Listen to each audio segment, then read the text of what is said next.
तो hello everyone. इस video में जो है हम लोग टर्मिनल वेलोसिटी के बारे में जानने वाले हैं कि टर्मिनल वेलोसिटी क्या होती है।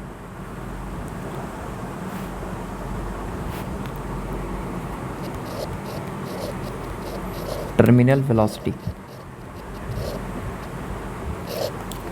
तो देखिए, टर्मिनल वेलोसिटी जो है वो क्या होती है, एक मैक्सिमम कांस्टेंट वेलोसिटी होती है टर्मिनल वेलोसिटी। जैसे इसको समझने से पहले जो है हम टर्मिनल वेलोसिटी जो है किस मीडियम के अंदर निकाल रहे हैं ये समझना बहुत ज़रूरी है। तो सबसे पहले हम पढ़ लेंगे टर्मिनल वेलोसिटी इन एयर। ठीक है, एयर के अंदर हम टर्मिनल वेलोसिटी पढ़ेंगे, या कोई ऐसे मीडियम एयर जो है उसकी डेंसिटी जो है लगभग 1.25 kg/m³ के आसपास आता है, जो बहुत छोटा है। तो डेंसिटी जो है बहुत ही छोटा है, इसलिए इसको हम अगर हम निग्लेजिबल माने, निग्लेजिबल, ठीक है, निग्लेजिबल, तो क्या होगा सिचुएशन समझिएगा कि यहाँ पर हमारा बहुत सारा एयर है, ऐसे एयर के मॉलिक्यूल्स हैं, और इस एयर के मॉलिक्यूल्स के बीच में एक हम m मास का ब्लॉक लेते हैं, एक m मास का ऐसे ऑब्जेक्ट लेते हैं, स्फेरिकल ऑब्जेक्ट, ठीक है, स्फेरिकल ऑब्जेक्ट ऐसे, जिसका रेडियस जो है सवाल में दिया है कैपिटल R, अब मास m दिया है, ठीक है, ये स्फेरिकल ऑब्जेक्ट है। अब जैसे ही इसको हम रिलीज करते हैं तो क्या क्या सिचुएशन आएगा उसके बारे में चर्चा करेंगे। तो शुरुआत में हम इसको t=0 पे जो है इसको हम रिलीज करते हैं। अब देखिए यहाँ पे क्या क्या फोर्सेस लगेंगे उसके बारे में चर्चा करते हैं। तो m मास पे एक फोर्स लगेगा, दिस विल बी mg, नीचे की तरफ mg। आप लोग बोलिएगा कि बायोंसी फोर्स नहीं लगेगा क्या? नहीं, क्योंकि बायोंसी फोर्स हम यहाँ पे लगाएंगे, लेकिन यहाँ पर आप देखिए बायोंसी फोर्स अगर ऊपर की तरफ लगाएंगे बायोंसी फोर्स, तो दिस विल बी भी रो जिस मीडियम के अंदर रखा हुआ है m मास का ब्लॉक O इंटू जी। तो यहाँ पर रो जो है लगभग 0 है, इसलिए बायोंसी फोर्स को हम लगभग क्या मान सकते हैं, 0 एयर के अंदर। तो इस m मास के ब्लॉक पे सिर्फ और सिर्फ ग्रेविटी वाला ही फोर्स ही लग रहा है और कोई फोर्स नहीं लग रहा है शुरुआत में। लेकिन अब अगर आपको पता है कि अगर कोई मीडियम के अंदर, एयर के अंदर या कोई भी मीडियम के अंदर कोई भी ऑब्जेक्ट अगर मूव करता है तो उसके ऊपर एक विस्कस फोर्स लगता है, ठीक है, एयर ड्रैग का फोर्स लगता है, ठीक है ना। तो मान लेते हैं कि ये जो एयर है उसकी कोफिशिएंट ऑफ विस्कोसिटी जो है सवाल में नीटा दी हुई है। क्या दी हुई है? नीटा दी हुई है। तो आप पहले से ही जानते हैं कि जो विस्कोसिटी का फोर्स होता है दिस विल बी 6 पाई नीटा RV। इस 6 पाई नीटा RV क्या होता है? दिस इज 6 पाई नीटा RV is the viscosity force on the spherical object which are placed in the such medium which has viscous which opposes to the relative motion. तो अगर कोई object जो है वो किसी मीडियम के अंदर रखा हो और वो किसी रिलेटिव मोशन को अपोज कर रहा हो तो उसको हम विस्कोसिटी बोलते हैं, ठीक है, फ्लूइड के अंदर रखा हो तो। लेकिन वही अगर दो सॉलिड सरफेसेस के बीच में रिलेटिव मोशन होता है तो उसको फ्रिक्शन बोलते हैं। तो ये आप पहले से ही जानते हैं 6 पाई नीटा इंटू RV, ठीक है, ये स्फेरिकल ऑब्जेक्ट के लिए ही सिर्फ और सिर्फ वैलिड है। तो यहाँ पे 6 पाई नीटा RV है और टाइम जब 0 है तो इस पर विस्कोसिटी का फोर्स कितना है? 0। यहाँ पर हम बायोंसी फोर्स वाला इरेज कर दे रहे हैं, ठीक है। तो यहाँ पे कोई बायोंसी फोर्स नहीं लग रहा, तो विस्कोसिटी का फोर्स भी शुरुआत में कितना है? 0। Why? Because this ball has no velocity, it just about to release. इसको हम रिलीज किया है। तो यहाँ पे देखिए ध्यान से कि विस्कोसिटी फोर्स कितना है? 0 है, सिर्फ और सिर्फ ग्रेविटी का ही एक्सेलरेशन है नीचे की तरफ, this will be g, time 0 पे। लेकिन जैसे ही टाइम बढ़ेगा ग्रेविटी की वजह से एक्सेलरेशन नीचे की तरफ है, तो नीचे की तरफ वेलोसिटी इसका बढ़ते यहाँ पहुँचेगा m मास। जैसे ही यहाँ पहुँचेगा तो इस m मास के पास अब 2 फोर्सेस लगेंगे। क्यों? क्योंकि ये जब यहाँ पे बॉल पहुँचेगा तो इसके पास कुछ ना कुछ वेलोसिटी गेन कर लेगा। लेट्स टाइम t हो गया, कुछ वेलोसिटी गेन कर लेगा, क्योंकि एक्सेलरेशन नीचे है तो लगातार इसकी वेलोसिटी बढ़ेगा और बढ़ते इसके पास कुछ वेलोसिटी आ जाएगा, लेट्स v, ठीक है। और अब जो है इस पे विस्कोसिटी का फोर्स लगने लगेगा, वो भी किधर? वेलोसिटी के रिलेटिव वेलोसिटी के अपोजिट। तो इस फ्लूइड की रिस्पेक्ट में इस बॉल की वेलोसिटी किधर है? नीचे की तरफ है। हाँ, एक चीज़ और है कि this is relative to fluid, जिस मीडियम के अंदर हम इसको मूव करवा रहे हैं उसकी रिलेटिव वेलोसिटी लिखना है। तो फ्लूइड के रिस्पेक्ट में इसकी वेलोसिटी किधर है? नीचे।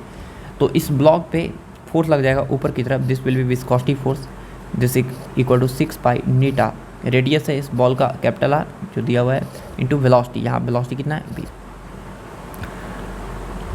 लेकिन यहाँ पर नेट फोर्स अभी भी किधर होगा, नीचे की तरफ, नेट एक्सेलरेशन नीचे होगा, नेट फोर्स नीचे होगा। Why? Because mg is greater than this viscosity force. Why? Because this m block has no sufficient velocity to equilibrium state.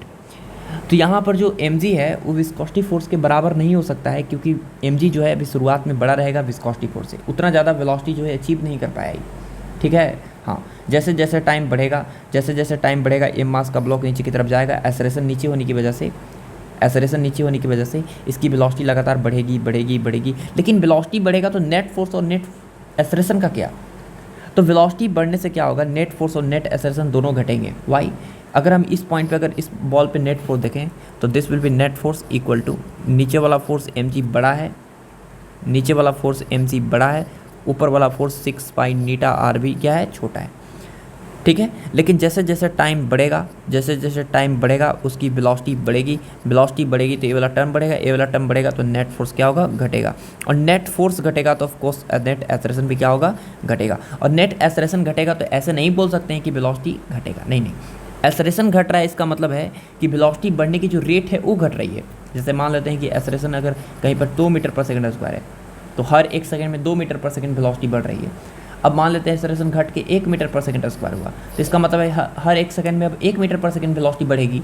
हाँ, एक्सेलरेशन घट गया तो वेलोसिटी के बढ़ने की रेट घट गई, पहले 2 से घट रहा था, अब सॉरी बढ़ रहा था, अब 1 से बढ़ेगा, लेकिन बढ़ेगा ना। इसका मतलब है कि नीचे की तरफ एक्सेलरेशन भले ही घट गया, लेकिन नीचे की तरफ एक्सेलरेशन जब तक रहेगा तब तक इसकी वेलोसिटी लगातार इस एम मास के ब्लॉक की बढ़ते जाएगी। ठीक है, अब वेलोसिटी बढ़ते बढ़ते बढ़ते बढ़ते बढ़ते एक ऐसा समय आएगा, एक ऐसा समय आएगा कि इस बॉल पे लगने वाला नीचे की तरफ mg और ऊपर की तरफ लगने वाला विस्कोसिटी का force this will be 6 pi Neeta r. अब इस वाले वेलोसिटी को हम थोड़ा देर के वी नोट बोलते हैं, वी नोट इक्वल हो जाएगा, ये क्या हो जाएगा, इक्वल। ऊपर वाला वेलोसिटी जो है इतना बढ़ते गया बढ़ते गया बढ़ते गया कि ऊपर लगने वाला विस्कोसिटी का फोर्स mg को क्या कर लिया, बैलेंस। और उस केस में क्या होगा कि नीचे की तरफ लगने वाला mg और ऊपर की तरफ लगने वाला 6 पाई नीटा आर भी नॉट कांस्टेंट हो जाएगा। उस केस में नेट फोर्स कितना हो जाएगा, 0। नेट फोर्स 0 तो नेट एक्सेलरेशन भी कितना, 0। नेट एक्सेलरेशन 0, लेकिन यहाँ पे तो वेलोसिटी सबसे ज़्यादा हो गया, वेलोसिटी तो सबसे ज़्यादा हो गया, मैक्सिमम वेलोसिटी हो गया। This v naught is maximum, this velocity is maximum. And इसके बाद जो है एम मास का ब्लॉक जब नीचे की तरफ गिरेगा तो ये कांस्टेंट हो जाएगा, और ये जिस मैक्सिमम कांस्टेंट वेलोसिटी से गिरता है उसी को हम लोग नाम देते हैं कौन सा वेलोसिटी, टर्मिनल वेलोसिटी। ठीक है, तो this is also called terminal velocity. ठीक है, टर्मिनल वेलोसिटी। तो टर्मिनल वेलोसिटी के केस में आपको पता चल गया होगा कि ये जो विस्कोसिटी का फोर्स है ऊपर लगने वाला वो बराबर होगा किसके, mg के। ठीक है ना, विस्कोसिटी का फोर्स जो है ऊपर लगने वाला वो बराबर होगा किसके, mg के। तो 6 pi Neeta r into v t must be equal to mg। तो यहाँ से टर्मिनल वेलोसिटी आ जाएगा मेरे पास mg by 6 pi Neeta r. ठीक है, ये हो गया हमारा टर्मिनल वेलोसिटी। ठीक है, यही था। लेकिन यहाँ पे बहुत सारे सवाल जो है वो आते हैं कि कोई भी टाइम t पे उसकी वेलोसिटी कितना है ये निकालो। ठीक है, कोई भी टाइम t पे उसकी वेलोसिटी कितना है वो निकालो। तो कोई भी टाइम t पे देखिए ध्यान से, फंक्शन ऑफ टाइम निकालना है हमको, वेलोसिटी। तो velocity of ball, velocity of ball in function of time, time के फंक्शन में निकालना है। ठीक है, कैसे निकालेंगे, तो देखिए यहाँ पे टाइम के फंक्शन के रूप में इसको निकालना है वेलोसिटी। तो यहाँ पर वो कोई भी टाइम t पे नेट फोर्स कितना है, इतना है बॉल पर। तो अगर कोई भी टाइम t पे नेट फोर्स उतना है तो हम क्या करते हैं, वो नेट फोर्स यूज करते हैं कि नेट फोर्स नीचे की तरफ था बराबर mg माइनस 6 पाई नीटा और r इंटू उस समय वेलोसिटी कितना है, v। This net force can be written as mass into velocity acceleration, this is acceleration है। तो mg minus 6 pi eta r into v बराबर mass into acceleration, acceleration can be written as plus d b by d t और d b by minus d b by d t. तो यहाँ पर लगातार time के साथ velocity क्या हो रही है, इंक्रीज हो रही है, इसलिए हम यहाँ पर लिखेंगे plus d b by d t, plus d b by d t. All right, अब यहाँ पर एक डिफरेंशियल इक्वेशन है, इसको आपको सॉल्व करना है। तो आप इस वाले टर्म को इधर लाइए और इस पूरे v वाला टर्म को आप इसको नीचे लाइए। तो दिस इज डी टी बराबर m into d b by 6 pi sorry mg minus 6 pi Neeta r v अब यहाँ पर आप दोनों तरफ क्या लगाइए, इंटीग्रेशन लगाइएगा। डिफरेंशियल इक्वेशन सॉल्व करना पहले ही आप लोग जानते होंगे। जब टाइम जीरो था, देखिए जब टाइम जीरो है तो उस समय वेलोसिटी कितना है, जीरो। तो इस समय वेलोसिटी कितना है, जीरो। जब मान लेते हैं टाइम टी हो गया तो उस समय टर्मिनल वेलोसिटी नहीं, मान लेते हैं वेलोसिटी कितना हो गया, v हो गया। dt का इंटीग्रेशन t होगा, t minus zero of course t ही आएगा, बराबर m इंटू इसका इंटीग्रेशन आप पहले से ही जानते हैं कि dx upon ax plus b का इंटीग्रेशन होता है ln of ax plus b। बस एक काम करते हैं, x का जो कोफिशिएंट है उससे डिवाइड करते हैं, प्लस कितना, c। तो उसी तरह यहाँ पर भी कीजिए कि dx upon dv upon something लिखा हुआ है, तो इसका इंटीग्रेशन होगा ln of mg minus 6 pi Neeta r भी। लेकिन एक काम करना पड़ेगा हमको बस कि जो यहाँ पे v का कोफिशिएंट है माइनस 6 पाई नीटा आर, उससे हमको क्या करना पड़ेगा, डिवाइड करना पड़ेगा। ठीक है, उसको इंटीग्रेट कहाँ से कहाँ करना है, जीरो से लेके v तक। तो यहाँ पर हो जाएगा माइनस, इसको गुना करिए, माइनस 6 पाई नीटा आर इंटू भी, सॉरी माइनस 6 पाई नीटा आर इंटू टी अपॉन कितना, m, बराबर इसमें अपर लिमिट डालेंगे तो लॉन of m g minus 6 pi Neeta r into भी माइनस जीरो डालेंगे तो ये जीरो हो जाएगा पूरा, तो लॉन ऑफ एम जी बचेगा यहाँ पे। तो log of m minus log of n होता है लॉग एम अपॉन एन, तो एयर माइनस 6 पाई नीटा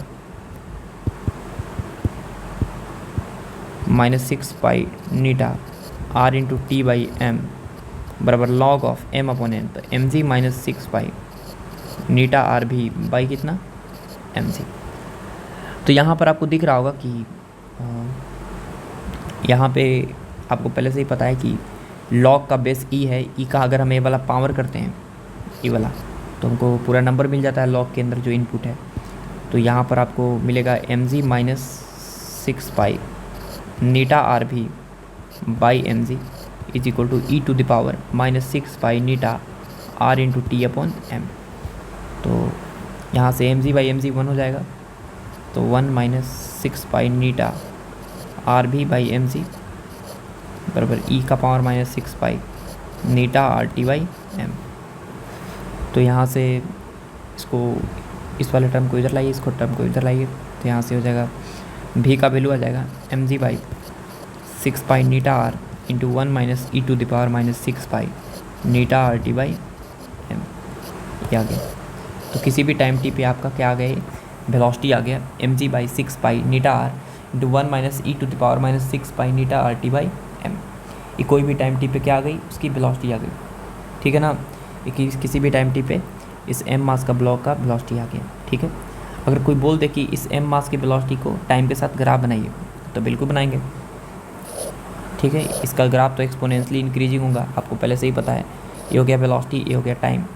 जैसे जैसे टाइम बढ़ेगा वैसे वैसे वेलोसिटी क्या होगी, बढ़ेगी, और वो भी कैसा है, एक्सपोनेंशियली। टाइम बढ़ेगा तो ई वाला टर्म घटेगा, तो ई माइनस लगा हुआ उस टर्म बढ़ेगा। तो टाइम जीरो पे कितना था वेलोसिटी, टाइम जीरो पे वेलोसिटी जीरो था, रिलीज किए थे। जैसे जैसे टाइम बढ़ेगा वैसे वैसे वेलोसिटी बढ़ते जाएगा, और टी टेंडिंग टुवर्ड इन्फिनिटी पे अगर टी टेंडिंग टुवर्ड इन्फिनिटी पे रखेंगे तो उस केस में ई वाला वेलोसिटी कितना हो जाएगा, ई वाला पूरा टर्म जीरो हो जाएगा, और ए वाला टर्म पूरा जीरो हो जाएगा। तो उस केस में क्या होगा, टी टेंडिंग टुवर्ड इन्फिनिटी पे वेलोसिटी जो है वो इसको टेंड करेगा कि m g by 6 pi Neeta r, और इसी को तो हम लोग क्या नाम दिए थे, टर्मिनल वेलोसिटी। तो ये हो जाएगा हमारा टर्मिनल वेलोसिटी कब, टी टेंडिंग टुवर्ड इन्फिनिटी पे ट्रांजिएंट स्टेट आ जाएगा। ठीक है, एक टर्म को चेंज करेंगे तो दूसरा टर्म जो है कांस्टेंट हो जाएगा। तो टी टेंडिंग टुवर्ड इन्फिनिटी पे होगा, दिस इज टर्मिनल वेलोसिटी बराबर m g by 6 pi Neeta r. ठीक है, तो ये था हमारा सवाल जिसमें हम आपको बताएंगे टर्मिनल वेलोसिटी क्या होता है। ठीक है, टर्मिनल वेलोसिटी कहाँ पे, एयर में। ठीक है ना, चलिए। और यहाँ पे एक चीज़ और एजम्पशन लिए हैं कि डेंसिटी जो है वो क्या लिए हम, निग्लेजिबल लिए हैं एयर का। अगले वीडियो में जो है हम लोग पढ़ेंगे कि टर्मिनल वेलोसिटी जो है किसी लिक्विड के अंदर निकालेंगे और वहाँ पर डेंसिटी कंसिडर करके देखेंगे क्या होगा। चलिए, ऑल द बेस्ट।